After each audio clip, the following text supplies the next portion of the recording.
All right, you guys, where we ended our video last time, we were drawing structures trying to figure out what their molecular structure was and what the electron arrangement is. So I left these two structures on here. So when I look at the SF6, remember it's got 6 atoms around it and it has no lone pairs. So its electron arrangement is the same as its molecular structure. They were both octahedral. Whereas when I move to the next one, the XE, the one in blue, the XEF4, well, this time I had 4 atoms around it, but I also had 2 lone pairs. So my electron arrangement, remember what I look at is I look at how many things are around it. There's 1, 2, 3, 4, 5, 6. So it still had an electron arrangement of octahedral, but it had a new structure, which was called square planar. So just kind of keep that in mind as we go through the stuff today.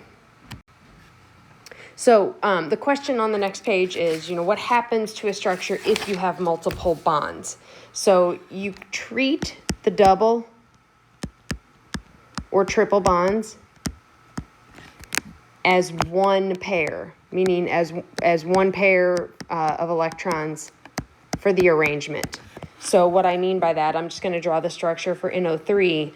You end up having, we've drawn this one several times now, you have an O, you have an O, and then you have a double bonded O. So you could add all these up. I'm just kind of going through quickly. So when I try to count for the electron arrangements, what I'm going to do is I'm going to say there's 1, 2, 3. I'm counting that double bond as just one thing. So as far as the electron arrangement around it, there are 3 things around it. So this is trigonal planar electron arrangement. Now, if you look at it, there's no lone pairs on nitrogen, so that means the molecular structure is also trigonal planar in this case. Now, if I look at another example, the SO2, well, let's just kind of work this one out. Sulfur has 6, oxygen 2 times 6 valence, so I'm looking at putting 18 electrons on the picture. Sulfur has the lower electronegativity value, so it's going to be at least a single bond connected to those oxygens. So that's 4 electrons. That would be 6, 8, 10, 12, 14, 16. And then I'm going to have that lone pair on the sulfur. But again, if I look at formal charges, I know that something is not right, especially with the oxygen atoms. So what I'd have to end up doing, because you still have to have a structure drawn correctly, I'm going to need some double bonds between both of those actually to get the formal charges correct. So there'd be a double bond there and there'd be a double bond there. So what's going to happen is now that I have that lone pair on there, every one of these is not going to fit. I've got a disclaimer down here. You guys are doing some pretty simple ones still for this course. These two do get a little bit harder, but not all of them are going to follow the exact rules. So this one still is a little bit different. But what's going to happen is that lone pair sitting on top of sulfur is actually going to bend those bonds away. So what you're going to end up having is you're going to have this scenario where there's that lone pair up there, and it's bending them away. So the structure is becoming bent, or V-shape is what you would identify the structure as. I know there's not 2 lone pairs on it, but it is bending those away. Now, when I count the number of electron arrangements around it, remember that double bond counts as 1. That counts as 2. That would be the third thing around it. So the electron arrangement is still like the one up above. It's trigonal planar, but it has a bent structure. So it can be different like that. But again, the double, or even if it's a triple bond, it's just going to count as one electron arrangement around there when you're trying to identify what the electron arrangement is along with the molecular structure. All right, so now to move on, this is the piece that comes from chapter 9. It looks confusing, but I kind of got a head start because I didn't want you guys to have to kind of watch me write these. Now, these are all ones that we did previously in the notes. So if you need to go look at your structures, do that. But what we're going to do is we're going to look at the hybridization, meaning we're just going to zone in on the central atom. So I can't write very good. If I write at the top of the page, it's like I almost hit the record button and I keep stopping the recording. So to determine what the hybridization is, so your options are going to be, is it SP? Is it SP2? Is it SP3? Is it DSP3? Or is it D2SP3? So those are going to be your options. Now we're looking at the central atom on this. So really what we have to determine is what's the arrangement of pairs around it? Like how many pairs of electrons are around this? And that's how we'll determine it. So when I look at my first one, if I have a linear arrangement, so if I count the number of electrons around it, around the central atom, so I'm only looking at beryllium, I've got 2 things around it. Well, I think of that as sp, so think of that as s1, p1. Those add up to 2. 1 and 1 adds up to 2. So just always think about how that adds up, and does it add up to the number of electron arrangements that are around it. So what I mean is, looking at the next one, the sp2, I would be thinking s1, p2. Well, 1 plus 2 adds up to 3. So it's when you have an electron arrangement with 3 things around it. So that would be this one, 1, 2, 3. When I look at that central atom, there's 3 things around it. It doesn't matter what it's bonded to. The central atom has 3 things around it. You would identify that as hybridization of sp2.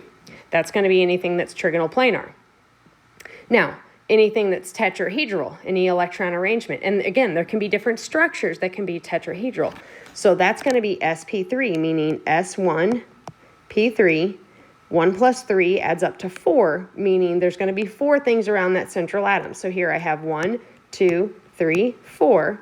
But on this one, on the nitrogen one, that pair counts as 1, 2, 3, 4. So as long as the electron arrangement adds up to 4, then your hybridization is sp3 for that central atom.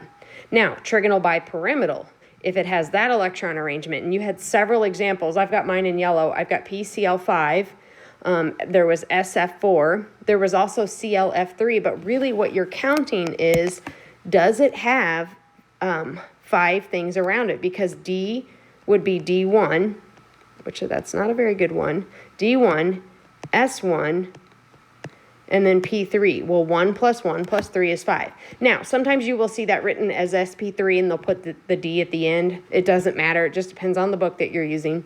So you may see the D at the end, but it adds up to 5. That means you have 5 electron arrangements. So this one has 1, 2, 3, 4, 5. So you would identify that hybridization as D sp3. And then this one also has 1, 2, 3, 4, 5. So that would also be identified as a hybridization of D sp3. So again, it's just focused on the central atom and how many arrangements are around it. Now the octahedral one, the last one, I have the SF6. I've got that drawn at the bottom. I don't have the F's there, but I've got the bonds, and then the XeF4.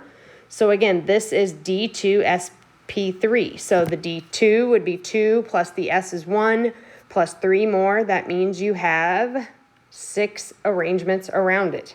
So it's counting the number of electron pairs. So 1, 2, 3, 4, 5, 6. That's octahedral. This one is also 1, 2, 3, 4, 5, 6. Remember, electron arrangement was different than the structure. We're focused on the electron arrangement, how many electrons are around it, to help you identify what the hybridization is. So that's really the only piece that comes from Chapter 9 that you need to be able to do. So if you have any trouble with that, let me know, and I'll kind of walk you through a couple of examples. Now, the very end of this chapter is just trying to see if something has what we call a dipole moment. A dipole moment is just, it is a quantity that describes opposite charges. So I'm not going to describes opposite charges, meaning do 2 elements that are in a bond together, do they have a dipole moment? Meaning, does one have kind of a stronger pull on electrons than the other? Is one kind of taking the electrons? So HF is a good example because fluorine is so electronegative, it carries what we call a slightly negative charge, where hydrogen carries a slightly positive charge. Water is another one because water is very polar. And it's very polar because oxygen is kind of that hog of the electrons and it steals it, and they have a slightly negative charge, whereas the hydrogens have a slightly positive charge. Almost as if the fluorine is taking the electron from hydrogen and oxygen is taking the electron from hydrogen, but it's not an ionic bond. But they are considered polar, and they do have a dipole moment because of that. Now, some molecules can be polar, but they don't actually experience dipole moments. So some examples that I've listed down here, and we're going to kind of talk about more. are any linear molecules that have two identical bonds. So what happens, like for CO2, I'm not going to draw the whole molecule. We've kind of drawn it a lot. If you have the same atom on the other end of each one of those central atoms, it's almost like they cancel each other out. So that is polar, but it ends up being nonpolar and it has no dipole moment is what happens here. So in another one, any planar molecule that has three identical bonds. So if I have, for example, sulfur, where it's attached to, and that wasn't the best place to draw that. Hang on, erase that.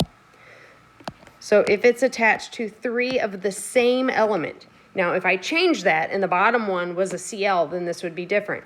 But if I have a planar molecule that's attached to three of the same type of element, then that is not going to have a dipole moment. It may be a polar molecule, but it's not going to have a dipole moment.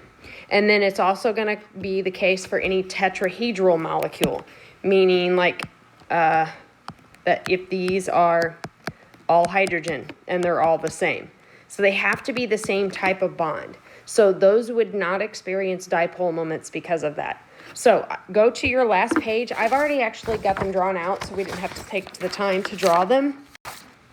But what you're looking at is the structures. If you want to pause me and just kind of draw these structures out, I wanted you to be able to look at these and draw these structures and know if it's one of those exceptions to the rule and actually does not have a dipole moment. I wanted you to show the polarities, meaning that slightly positive, slightly negative charge, and then tell me if they have a dipole moment.